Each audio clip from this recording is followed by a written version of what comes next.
Hi, everybody. This is Kevin with Garrison Dental Solutions. And thank you so much for joining us here tonight for the event Solving Common Sectional Matrix Problems. We're sponsored here tonight, of course, by Garrison and then by Curion up in Canada. So we're actually doing this event tonight exclusively for Curion and the folks that they invited. So we hope that you get what you're looking for out of tonight's event. We call it an interactive webinar because there's going to be plenty of room or plenty of time at the end of tonight to have you guys type in questions, right? So that we can answer specifically to your sectional matrix concerns or challenges that you might be experiencing. If we're not covering them in the material tonight, by all means, type those questions in and we will handle them at the end. We're not really on any kind of a time limit, so if if the Q&A runs a little long, we're not going to turn things off right at 9 o'clock. We'll go ahead and keep on answering those questions. So with me here tonight in the background, we've got Kendall, who is my sidekick in all these events. She's going to keep an eye on any technical issues that any of you have. You can type them into the question box if you're having any difficulty with the audio or video, and she will attempt to help you out. And then she'll also go through the questions at the end, help us out with those as well. So again, my name is Kevin, and I have been here with Garrison Dental for just about forever. I should have probably shaved before I took that post for that picture because that looks a little scruffy there, but I'm the continuing education director here at Garrison Dental, and we have been, of course, over the course of my time here, sectional matrix is the number one thing that we do, and we have been collecting tips and tricks from clinicians around the world for that entire time. And the stuff that we're going to be going through tonight, we have presented this material to literally, it's more than thousands, it's tens of thousands of clinicians all around the world. There are a couple of courses that I teach here at Garrison that have been viewed in more than 100 countries, all 7 continents. And yes, Antarctica, there is at McMurdo Station, there's a medical and dental clinic there to treat the people, the research folks that are down there, and they've even tuned into our webinars in Antarctica. So if you have questions about techniques or things like that that you'd like to email me, please feel free to go ahead and do that. We will respond. And if it's a question that is beyond the scope of things that I've dealt with before, I've got a team of really great clinician friends out there that I go to, and we get the questions answered one way or another. So by all means, if you don't get a chance to ask it tonight and you're concerned at all, just email me and we will hop right on it. So the plan of attack for tonight is we are looking at, first of all, when might a sectional matrix system not be indicated? Because sectional matrix systems are great, but you can't do everything. So what are some situations that you might want to avoid, just so that you don't get started placing materials and then have to back up and go a different route? The first area of actual tips and tricks and so forth is going to be coming along with how to place these materials, because there are some things that we can solve right off the bat with proper placement technique, and that really can head off a lot of challenges. And then we're going to look at some very specific types of cases on a type it out. We'll look at both the Garrison 3D Fusion system and then the Knighton sectional matrix system, which is made by us here at Garrison, which is an exclusive product for Curion. We'll look at both of those, and if you're trying to make a decision about which way you want to go, hopefully we can help you out with that as well here tonight. So as the world leader in sectional matrix systems, sometimes we like to present these things as the Superman of doing class 2 composites. But again, as I mentioned, you can't do everything with them. They're great products, and with the right cases, boy, you can really do a fantastic job, but you can't do everything. And once you have a couple of challenges that get in your way, it might feel more like this, right? Where those things are the monsters in the room that can be very intimidating. So we'll get you past that, though, no worries. Now, when might a sectional matrix system not be where you want to go? Well, first of all, of course, the separator rings of a sectional matrix system need to be placed between teeth. So if there is a missing adjacent tooth, there's no way that you can use a sectional system. You could use just the sectional band and a wedge, but the real jewel of the system, the ring, will not be able to be placed. And then there are times when there is extra space between a posterior, couple of posterior teeth. And if that space starts to get beyond about 1 millimeter, probably not what you want to do. You can create, you can get that tooth in contact, well beyond closing 1 millimeter gap, but then you start to create more and more of a point contact as you bend that band over, and you can really create an unhygienic situation with a large food trap underneath that composite. So again, keeping an eye on that so that you're not trying to close posterior diastemas larger than maybe 1 millimeter or so. And then if there is insufficient remaining tooth structure, again, that ring is really kind of what makes a sectional matrix system sing. And if there's not enough tooth structure for that ring to grip, you're going to have to go another route. That's okay. And then of course there are cases where you just can't get a sectional matrix ring in place, or you can't keep it seated, or maybe you've got a squirmy kid in the chair and they just won't tolerate the amount of time for the placement of the materials. So again, just keep these things in mind as you're looking at applying a sectional matrix system so that you don't set yourself up for failure. We want to make sure that we're starting in a good place that is really where a sectional matrix system should be used. And of course, I didn't mention their extra short or not fully erupted teeth. Again, that comes down to there being insufficient tooth structure for the ring to grip. And we'll look at ways that you can tell that just by looking at the tooth and understanding how a sectional matrix system ring grips the tooth. So all in all, make sure that you have got a backup plan. And of course, that backup plan oftentimes is going to be a Tafelmeyer. So don't expect that you're going to be able to throw out your Tafelmeyer retainers, but maybe switch to Garrison bands. We make some really great Tafelmeyer bands too. So in there. All right, so that's kind of the direction that we're going to head in here. And now we're going to get right to work on the Typinot. So what I'm going to do is I'm going to switch over to my overhead camera, and I'm going to turn off the screen for a minute. So hopefully for you, that made the overhead camera here full screen for you. So sectional matrix system, I mentioned, there's really two here that we are going to talk about tonight. Some of the techniques that we're going to talk about can be used with any sectional matrix system, and some really are kind of Garrison exclusives where you can't expect another brand to be able to handle things. So I've got the two side by side here. We're talking about very similar components. We're talking about roughly 15 10,000ths thick, dead soft stainless steel matrix bands. The Knighton bands do not have a non-stick coating. The Garrison bands or the Fusion bands on this side do have a non-stick coating. Depending upon the bonding agent that you're using, it may not matter, right, which way to go. The shape, they are identical. They're made on the same machine with the same punch. So one is coated and one is not. That's the only difference. They come with a selection of 4 different sizes of the matrix band or the wedges. The sizes are very similar between them, from yellow from the extra small to green from the extra large. The Fusion wedges have little fingers on them. Let me see if I can move this closer without really messing up the focus and giving you guys all headaches. Yeah, it's not really wanting to focus on that. We'll look at it closer when we go to the Typinot. But the Fusion wedges have little fingers on them.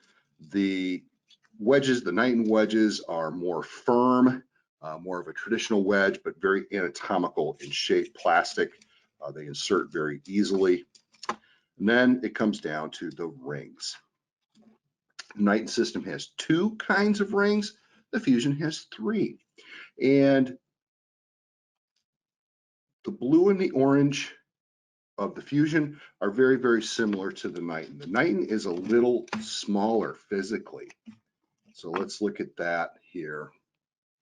So you can see the Knighton ring is a little smaller, right? So it takes up a little less space in the mouth. You know, you might find that is a little better suited. If you see a lot of kids, you might find that the Knighton ring fits a little better in those tiny little mouths than what the Fusion ring does. The Knighton ring is made out of drawn wire nickel titanium. The plastic on the back and the plastic on the Fusion ring, they're exactly the same. The Fusion ring uses stainless steel as its wire, nickel titanium.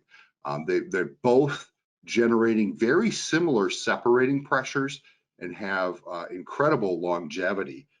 Now, we'll look at this again closer when we get down on the Type-It on itself. Fusion ring has a little bit of silicone here on the tips to help it adapt to the tooth, and the Knighton does not. Why did we not make the Knighton with that? You know, honestly, I don't. This thing was made to really be a very easy thing for somebody who is using certain types of competitor rings. This is made to be a very easy switch. Lasts longer, stays on the tooth better than the competitors. This one, of course, is the, you know, a little more whistles and bells to it. I would say longevity wise, overall, expected use is very same. The Knighton ring, because it does not have the silicone on it, the tips hold up a little better, right? The silicone can get chewed up a little bit over time, but without the silicone, these do, the Knighton ones do hold up really nice. So, so let's go ahead and talk about some of the main placement challenges. So let me get a Type-It on. One of the first challenges is something like on number 3 here, where we have a pretty wide MOL. And this gap right here can cause an issue with a sectional matrix system. So here is one of those instances where I mentioned, you know, some systems do a better job than others. And if I use a Knighton ring on a really wide prep and I release the ring, it will have a tendency to collapse the band. So this is where the Fusion does have a ring. The Garrison Fusion system has a ring that does an excellent job of bridging that gap. It's really wide. You can see how much different the tip width is here. So that can actually really do a good job of bridging that gap and not collapsing the band into the box. So this is a wide prep. A super wide prep is an instance where you know, the Fusion system is really truly superior with this ring. Now, doesn't mean that these 2 rings can't play nicely together, right? There are cases where you're using multiple rings, and the Knighton system plays really well with the Fusion system. So don't think that you can't use both. So if it is too wide, we'll dive into this in a little bit more detail, but if it's too wide, where your ring will not, or will crush that band in there, I'll show you some steps in a minute, but just be very cognizant of if it's too wide and you don't want to take some of the other steps I'm going to talk about, then I think we want to make sure that we've got a backup plan then. So we talked about missing adjacent teeth. Again, that kind of is similar to this, right? If we're missing the bicuspid there, there's nothing for this ring to hold on to. It can't be used. If you're doing the distal of number 1, you can't use a sectional. There's no way for the ring to grip. You can use just a band and a wedge, but in a case like that, you're probably going to want to go to a circumferential band. And then again, we talked about patient tolerance. You want to make sure to numb the area a little bit, because the tips of the rings, if you place them too deeply, you can impinge on the gingiva, and that gives you quite a little pinch there, because these are really, really strong. So one of the other things that people struggle with, particularly initially, is just getting the band in place. The matrix bands, again, 15 10,000ths thick, so exceedingly thin, dead soft. They're very malleable, and you can really get frustrated quickly when you're trying to place these. So tip number one on placement of the sectional matrix band is, if you're going to place a dead soft matrix band, you need to have the contact open. You cannot get a dead soft matrix band through an existing contact without taking some extreme measures. One of those extreme measures that you can take, let me grab a thick instrument here, is, let's say we are actually working over here and I needed to get a dead soft band in here, and I've got existing contact. I can pry that apart a little bit with an instrument. Kind of takes 4 hands to do this, but hopefully you've got an assistant handy that was going to be able to do this for you.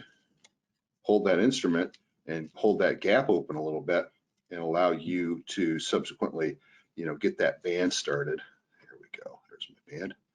To get the band started, and once you're past the contact point, you can release and still be able to manipulate that band in there. So that's one little trick. Pre-wedging can also help you. If you're expecting to have a very conservative prep, pre-wedge, put a wedge, a good size wedge in there, be aggressive with it, and start to get, where are you, little booger? Dropped him. You can start to get some separation as you're prepping, okay? This continual separating force in there is going to start stretching those periodontal ligaments, and you're going to get additional, over the course of the period of time that you're prepping, you're going to get some better separation in there. In a case like this, where you actually can see you've got a nice gap, you can do the same thing. Start the band, remove the band, and seat it all the way gingivally. So a couple of little tips to help get that band in tough situations. Now, super common thing is to have a matrix band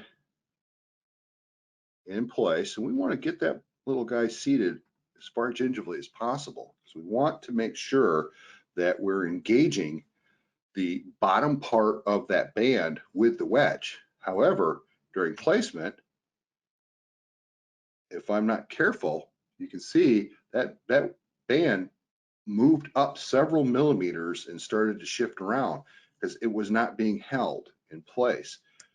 You really need to be fairly aggressive holding that band down, and I'd recommend just index finger. Apical pressure on top of the band, hold it in place while you're wedging, and that will keep the band seated down far enough for the wedge to engage it, because you want that wedge pressing that band up against the tooth to seal the bottom of the box. Now, if you allow that band to ride up a little bit, you may look down in that box and you see a little bit of that wedge in there. Now you don't have a good enough seal to really continue. So now I just switched this around to the lingual because that box is a little wider on the lingual, so it makes a little more sense to have the fat part of the wedge on the lingual side there. Now you can see I've got a really nice gingival seal. I held the band in place and it's engaged firmly by the wedge. I've seen some people try to hold the band like this with a thumb and forefinger on either side. What can still happen is the center part of that band can rotate up. So again, just an index finger solves the issue. Now, once you've got the wedge in place, I do recommend that you use your index fingers or thumb and forefinger like this, or an instrument. Make sure that you get the ends of the band nice and tight up against the tooth like that. It'll make placement of the ring a lot easier. So, terrible problem that you can have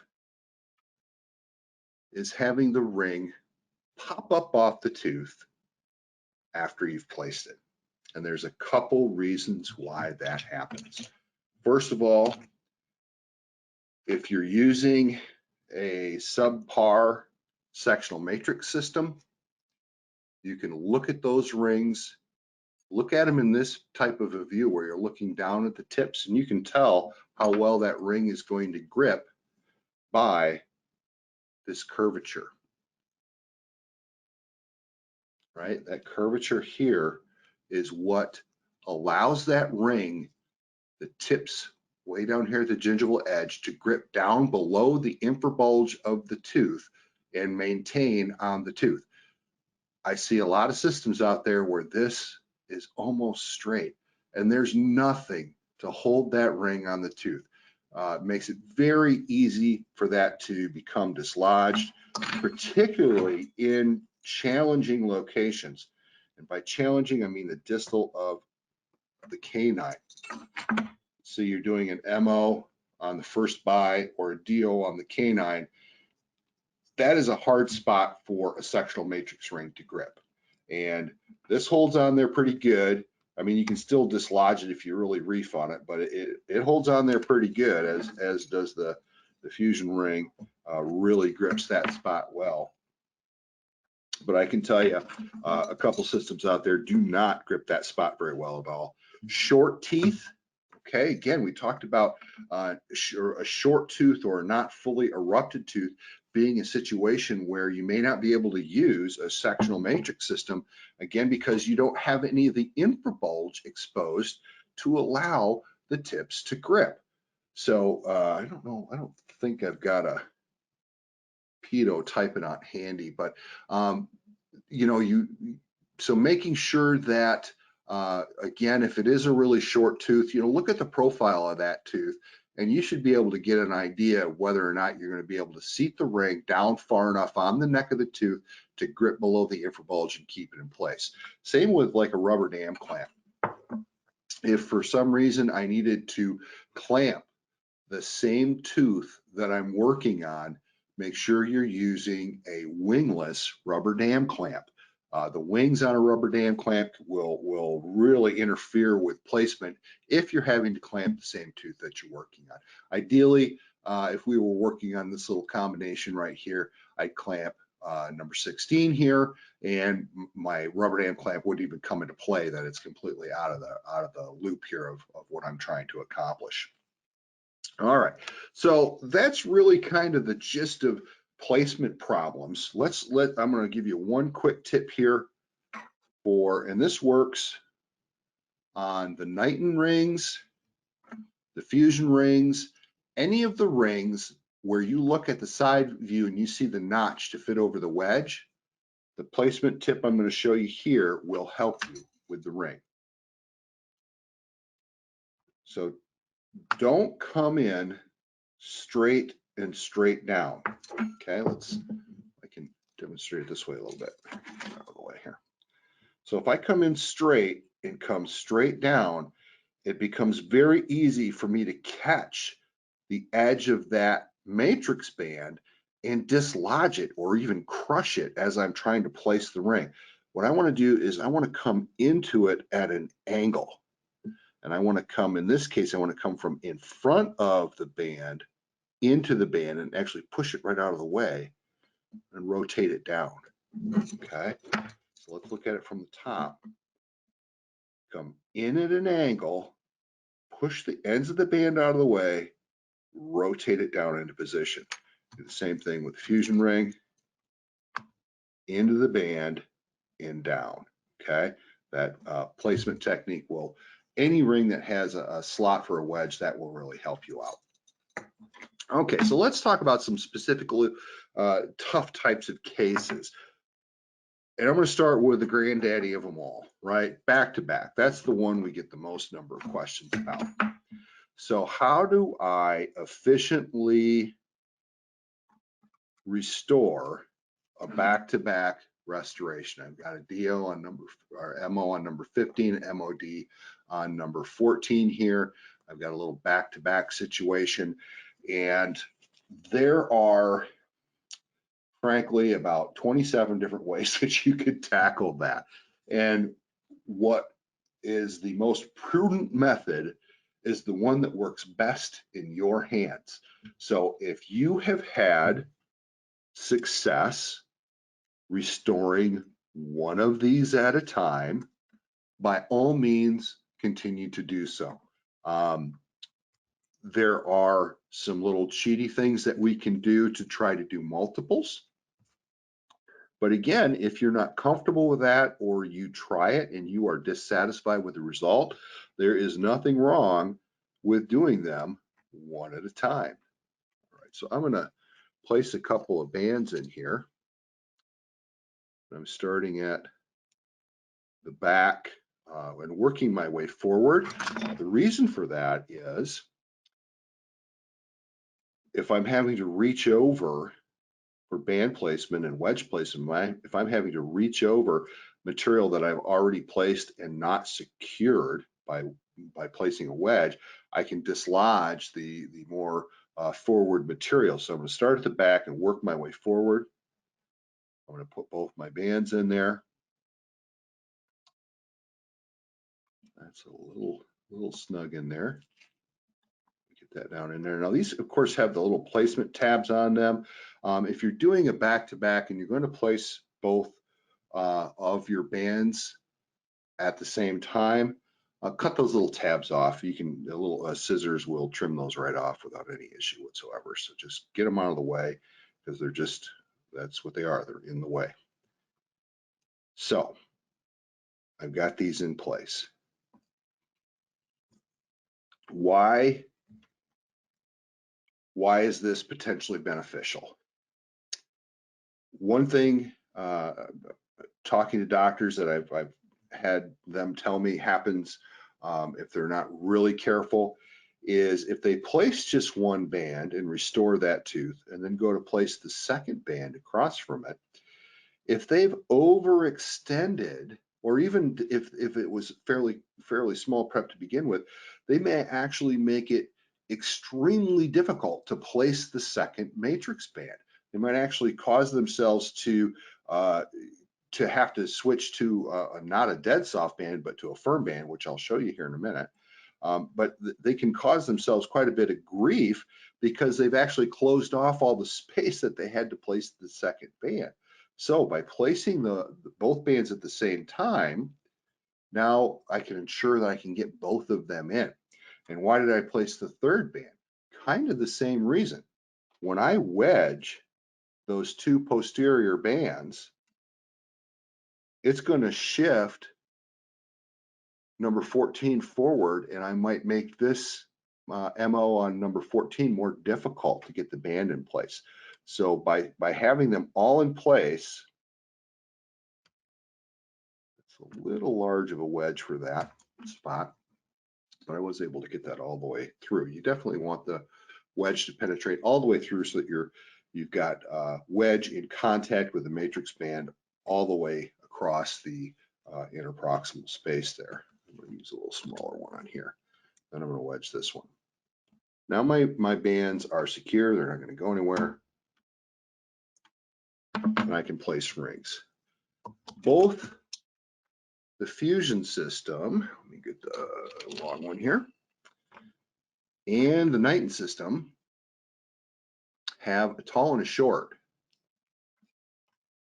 Okay, the blue one is the short of the fusion, the orange one's the long, white and black, short and long.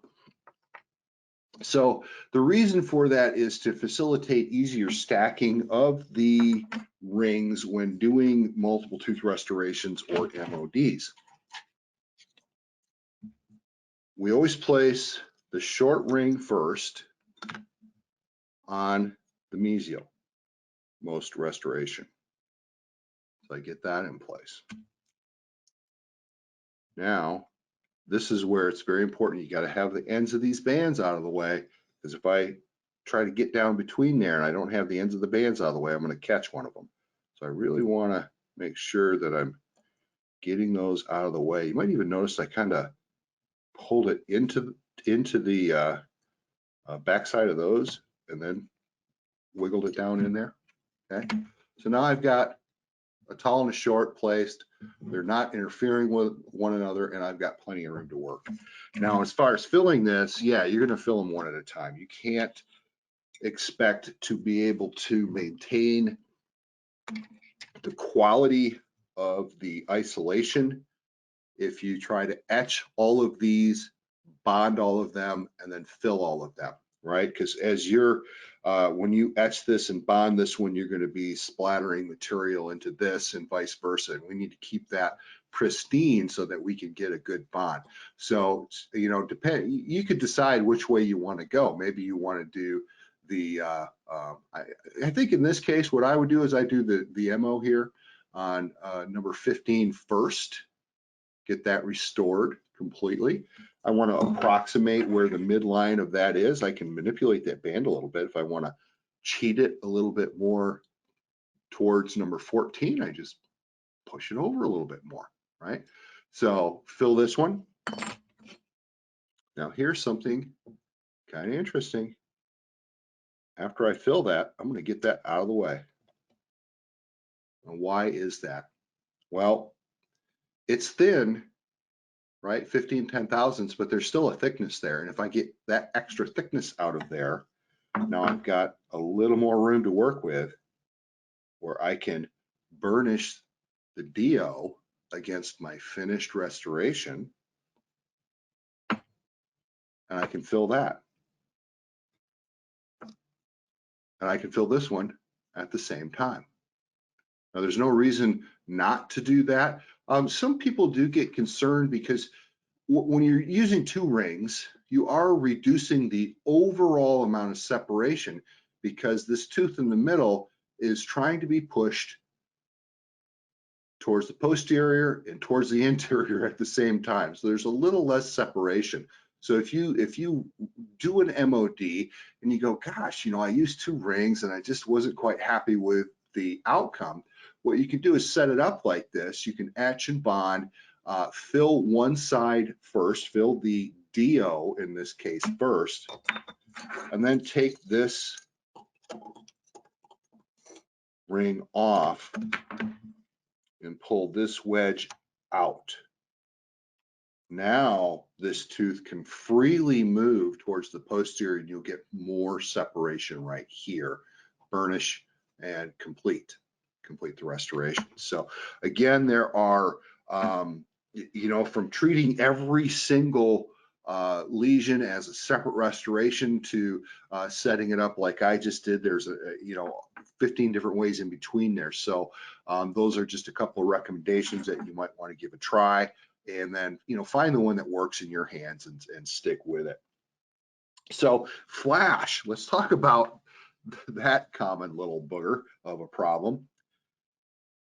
Flash, you know, occurs in a couple different areas.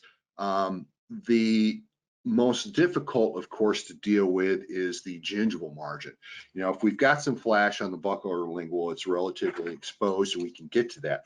I'll show you some tips on how to prevent it, but you know, it's not as difficult to access, so it's, you know, not quite the same level of concern. Let's talk about gingival flash, which can be very difficult.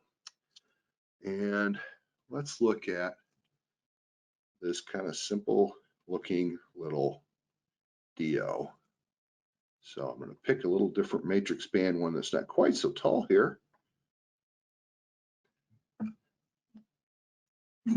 And let's talk about the reasons you get flash. So reason number one, if the lesion gets close to the gingiva, it's fairly deep, so you're getting down towards the gingiva, and you wedge with a tall wedge, you can actually, this is not doing that, but you can picture this, if you will, with me. You can actually, the wedge can force the matrix band to encroach into the normal, where you would normally want that that emergence profile to be. So you end up with a dimple from the wedge into the prep. So that's one reason for an overhang. So options are, in that case, if your restoration is fairly close to the gingiva, you may want to trim the height down on your wedge, okay? Just, make the gingival occlusal height on the wedge smaller. Take a rotary instrument and just peel some of that material out of there, because you want the width still. You still need to hold that band against the tooth and seal it, but you need to do that below the level of the box. So trim the height of the wedge a little bit, and that can help. Now, alternatively, kind of the opposite issue can happen.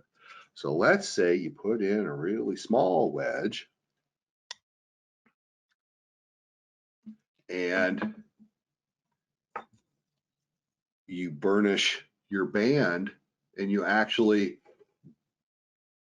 create a gap down at the bottom of the box because you've pushed the band away and your wedge isn't large enough to resist that, and you create a gap between the band and the wedge at the bottom of the box.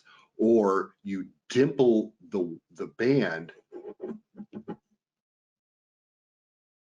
out over the wedge to create, instead of a indent in the band, you create an outdent over the wedge, right? So there's three, so that's a total of three different things that can happen. Indent from the wedge, unsealed gap at the bottom because the wedge wasn't large enough, or you were too aggressive and you dimpled the band out over the wedge and created that ledge. So it all comes down, all three of those things are proper wedging. So again, the goal of the wedge in a sectional matrix system is to seal the bottom of the band against the tooth. It's not so much to get tooth separation like it is when you're using a circumferential band. Of course, a circumferential band, you don't have any ring to separate the teeth, so you've got to cram a wedge in there to get that tooth separation. It is not the same type of wedging with a sectional system. So if you treat it the same way as you treated your Toffelmeyer, you're going to create some ledges in that respect. So we want to seal the band. We don't want to distort the band either positively or negatively in that interproximal space. Any dimple or distortion is going to be reflected in your final composite. That can also come down to the nature of the instrument that you're using to do the burnishing. If you're using a tiny little ball burnisher, these little bands, you can just burnish lines in them, and those lines are going to feel like little overhangs then in your finished composite. So be gentle. We're looking for a push, not a hard scrubbing burnish that's going to distort the matrix band. Now, buccal and lingual, well, there's one other type of gingival flash that I can demonstrate for you here. It's not going to look perfect, but I believe it's going to look good enough where you get the gist of what I'm talking about here. Sometimes when you wedge, because of the location and the orientation of the teeth to one another, you can have a situation where one side of the band is sealed very nicely at the gingiva and the other side is not. Of course, the wedges are tapered both in height and in width, and so what might be perfectly on the lingual and giving you a great seal may not fit well on the buccal. And so what happens is you'll do your little burnish action, and you'll look down, and it's not as prevalent here, but sometimes you'll see a gap between the band at the gingival corner of the box where the thinner part of the wedge is, right? So that would be, in this case, the thinner part of the wedge here is on the buccal. So if I see a gap down in here, there's a little one down there, I might want to come in and put a little bit more wedge in from that side. This might be a little big for that, but if I add a little wedge from that side, there's a good chance I will completely seal off any little gaps like that. So don't be afraid to come in with a second wedge to seal those types of little gingival gaps. Again, comes down to wedging, right? So while we've got it set up like this, I'm going to zoom in a little tighter. Ooh, let's get a little closer here. Okay. So we've got really good matrix band adaptation here and here. But let's say I come in and I burnish, right? And I get a little bit aggressive and I can open up a gap up here, right? So that's not really the end of the world. It's fairly exposed, so I can get to it pretty easily. But again, this little trick I'm going to show you. Hey, Teflon tape, right? The dentist's best friend, I think. I got this from my daughter. She works over at Home Depot here in town, and I went and grabbed this from her the other day. Spent a whole $2.50. I got the good stuff. There is the plain white thinner stuff that was 99 cents. So one of the cheapest materials in dentistry because it's made for a plumber.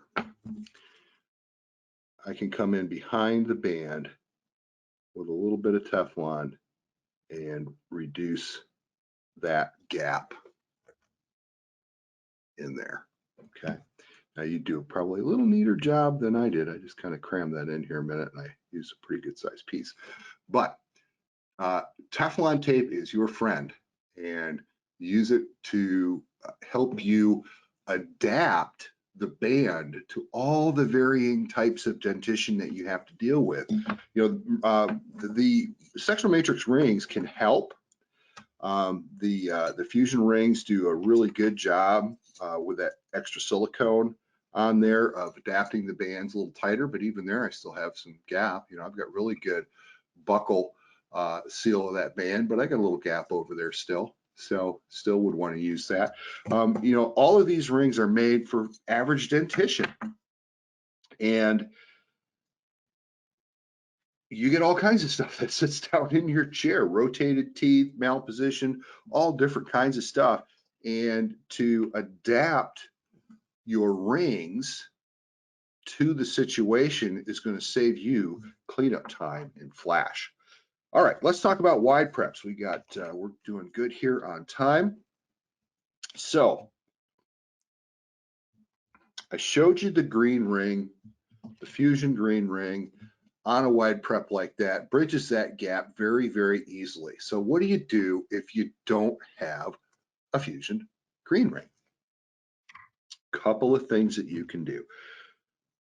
What the ring needs, of course, to grip is a little bit of tooth structure, and that tooth structure needs to be right down. Whoops, let me get that up in frame. It needs to be right down here.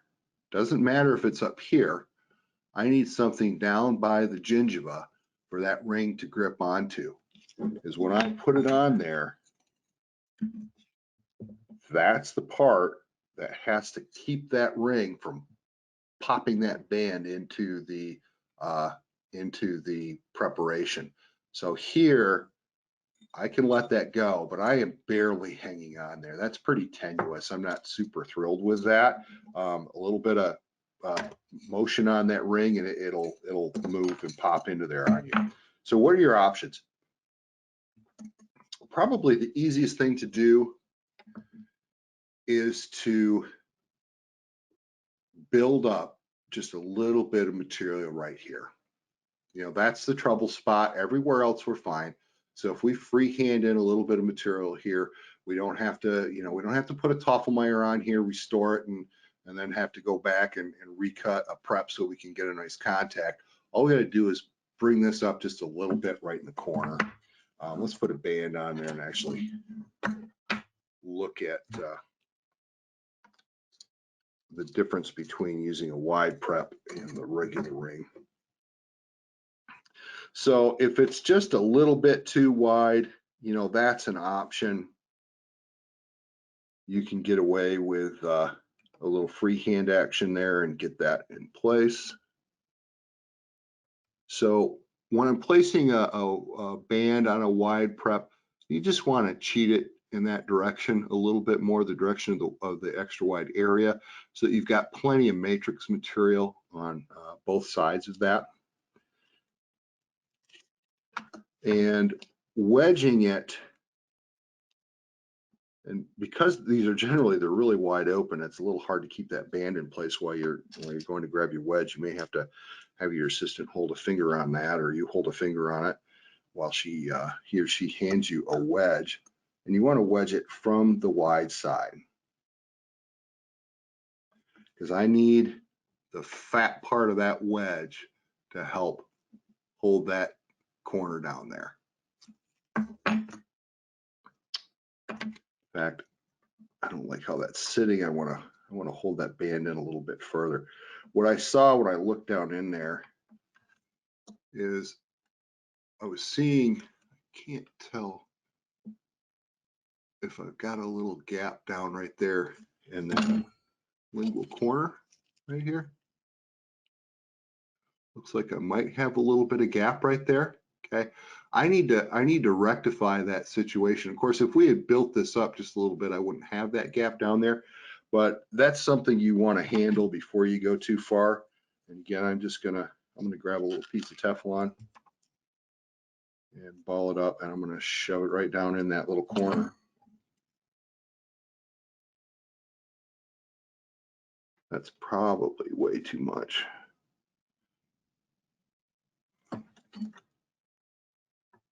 Because what's going to happen is I'm going to put the ring on, and it's going to push that in a little further. I didn't push it in quite far enough with my instrument. It's kind of hanging out there in the breeze a little bit, but let's see if we can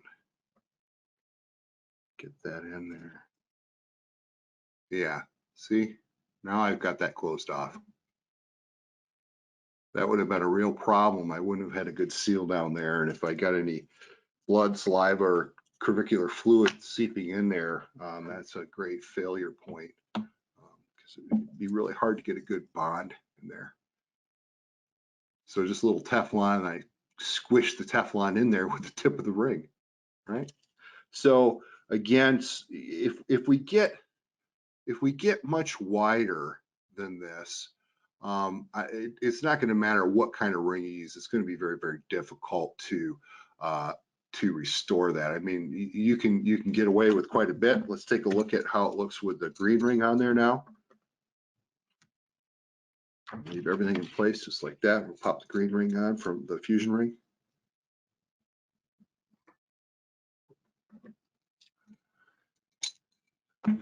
Same scenario here.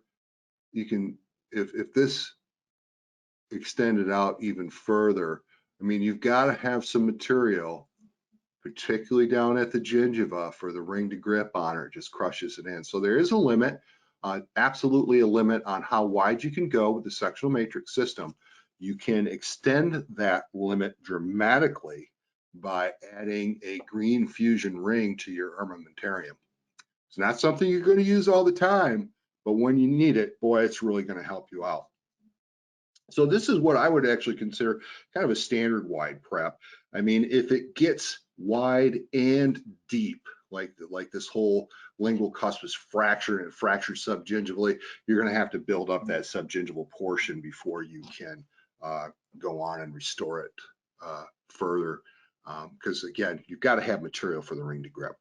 So let's talk about super deep. Let me grab my Typodont that has the appropriate really deep restorations. In fact, this one, we simulated a little diode laser and cut the gum tissue away. So that, you know, the challenge when you get down at or slightly subgingival with the restoration, the challenge is sealing the band against the tooth without crushing it into the box. So if it's right at or maybe just a little bit below the gingival or the gingival area, you can, of course, trim it a little bit. There are trim the tissue back with electrosurge or diode laser would be the preferred mechanism there. A little bit better tissue regeneration with that than electrosurge. Less complications too. But the sectional matrix bands, whether it's the Fusion or the Nitin, there are some varieties that have a subgingival extension on them. So this is the scenario that is called for.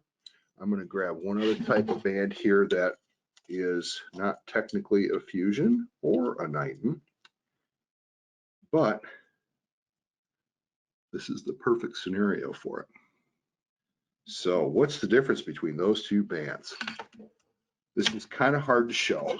The band on top looks very similar, right? It's the same thickness.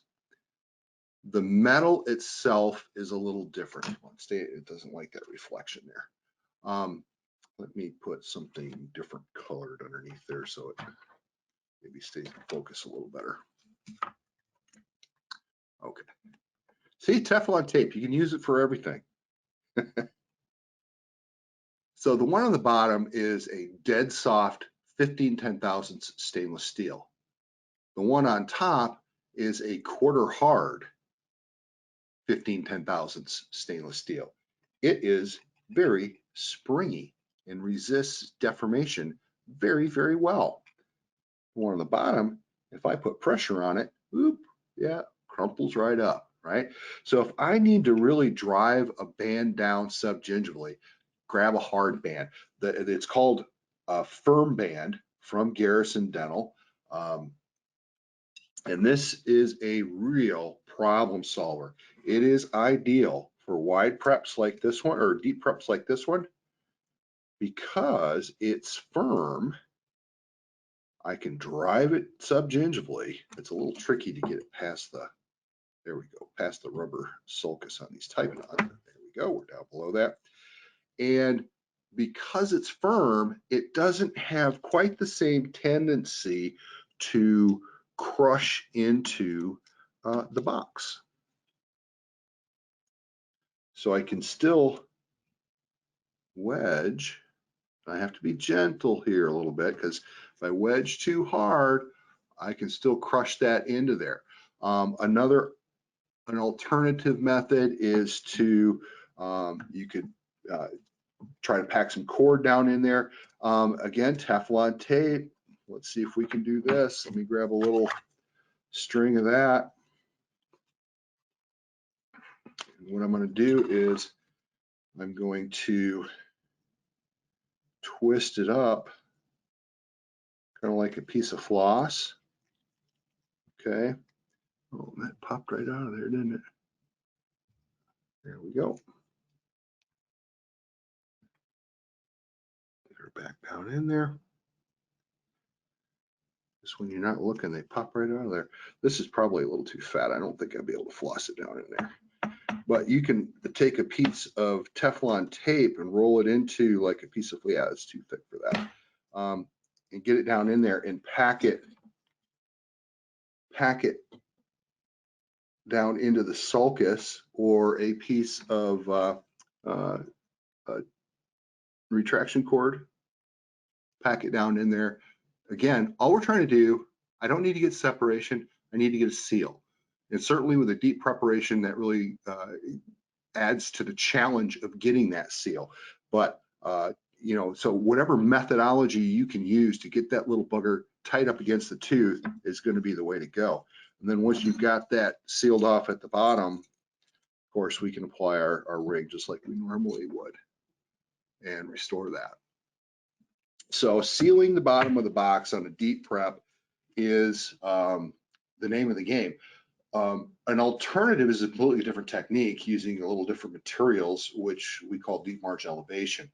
You can look at the Garrison YouTube channel. We've got a couple of videos out there on deep margin elevation, where we're actually using some specialized material to build that from a very deep subgingival localized margin. We're going to build that up to equigingival or slightly supragingival so that we've got a nice emergence profile. We can get a better scan or a better impression to do an indirect, or we can continue on from that point and do a direct restoration depending on what the patient needs are. But getting that up out of the depths, get it up where we can deal with it, where we can isolate it really well so we can get perfect bonding on our final definitive restoration. So deep margin elevation is an alternative on these really deep guys like that. So because there's a limit, that what you can do in a one-step process, kind of like what we're trying to do here. And if it's just too deep, you've got to take it in a couple of steps. All right, so that is the tips and tricks that we have from initially here. So I want to put one more slide up on the screen, and then we're going to go ahead and go to your questions. So let me get this back up. I'm going to turn off the camera for right now. And this is the good stuff here. I've got something special from Carry On. So if you use that code, you talk to your Carry On rep, or I would imagine, I don't know for sure, but I would imagine that code works on their website as well, where you can get those discounts displayed. Knighton being exclusive to Carry On in Canada, we've got an extra special deal on that, or we've got the 10% off on any of the fusion material there. So again, the stuff does play well together. So there's no reason why a Knighton kit and a green wide prep ring should not be in your armamentarium. They will really help you out. All right, Kendall, let's go ahead and go to the questions here. We're perfect on time right now. Yes, can you show placement of the rings between a premolar and a cuspid again? Yeah, absolutely. I want to just lay a little piece of camera over top of that. So hopefully you're not on a cell phone. This is really small when I do this. And I have both the screen up and the camera in position. So I think, yeah, let's look at right here. We got 1, 2, 3, 4, 5. Number 5, I've got a little MO there. And what I'm going to do is I'll go ahead and put a band on it too, so we kind of get the whole, the whole effect. Band selection, you want to be picking the band that most closely approximates the height of the tooth. You don't want to be placing a band that is far too tall. The tendency then is to overfill, and you get a really funky margin or marginal ridge then, because you overfill it and then you end up cutting it back and you kind of square it off that way. You want to be just a little bit above the margin, maybe a half, quarter millimeter above the above that marginal ridge where you want to place that, and then put that marginal ridge in your final increment with either a Explorer or a thin bladed composite instrument. Just roll that marginal ridge off. Far easier to do that than it is to cut it in with a rotary instrument. Okay, so when you're going between the bicuspid and a canine, the placement is just identical. Make sure when you're putting the ring in place, and it's hard to tell from that angle, but I'm pushing that ring down as far gingivally as it will go. The little knot, can I get that? Yeah, here we go. The little notch in the bottom, I'm pushing that down till it stops on top of that wedge, because the shape of the canine is such, this is the problem area. The shape of the canine is such right in here that becomes very difficult to grip. So if I let go of the ring and I was too high here when I let go of the ring, it's going to pop off. Again, if this tooth, if the canine or the bicuspid is dramatically out of position, you may not be able to put a ring here. It depends on the dentition, but your best chance is going to be with a Garrison ring. Either the Nighton or the Fusion will give you your best bet of being able to grip that position. You can see I've got that nicely in position. I do see some, yeah, I see some blue of the wedge. See that? I didn't hold it down. I didn't hold that band down hard enough when I was wedging, and it rode up on me. That inspection of that area of the whole, you know, look all the way around the margins of that prep and make sure you are happy with that, because those margins interproximally here, that is your most likely failure point. So really inspect that carefully. Okay, go ahead. For removing materials on an MOD, particularly wedges, it may introduce bleeding, which would cause you to have to re-etch and redo the procedure. What could you recommend to manage this from happening? Sure. Well, when I pulled out on this one, we were looking at this one, actually it was this, type it on right here, where we had the back to back. When I pulled out the MO band, I had the ring in place, right? And I pulled out the MO band. I had not disturbed the wedge or the DO band on number 14 here. I had not disturbed, I still have a good seal up against this tooth. If I then, and that's one of the reasons why I do think it's a good idea. As I mentioned, I had both bands, both wedges, and both rings on to restore the MOD. If you leave everything in place, you know, I took out the band here, but you know, leaving this in place as an MOD intact with two rings, you're maintaining your seal on both ends. If I fill the DO, the distal portion, I'm not filling it just to, you know, the floor of the box. I'm filling that all the way up, probably bringing it all the way to the halfway point, and then taking off this ring and this band. This one still hasn't been disturbed. This one's done. I don't care if it bleeds over here. It's not going to get into my prep over here because I've still got my band and my wedge, and I've got my seal, right? So again, making sure that, you know, you filled up enough of the DO portion of this so that you're not concerned about, you know, bleeding coming up over, you know, that's the key. And if you are concerned about bleeding, then leave both sides in place and fill them both. Okay. So far, that's all I have for questions. Okay, fantastic. Well, we are right on time. I'm going to close down this camera again so you can see the promo code up there. Now we will be, this was recorded, and we'll be cleaning up the recording and making that available to Curion. They're going to post that. I don't know if they put it on their YouTube channel or on their website, but wherever that happens to be, you will be able to revisit any portion of this. Again, my email address is kwalburg@garrisondental.com, kwalburg, W-A-L-B-U-R-G, @garrisondental.com if you have any technique questions. Other than that, I think we're good to go. Make sure you take a screenshot of this so you've got that code, though. That is a nice savings that Curion put together for you. All right, everybody, thanks so much for your time this evening, and I look forward to the next time we get to spend an evening like this. Thanks, everyone.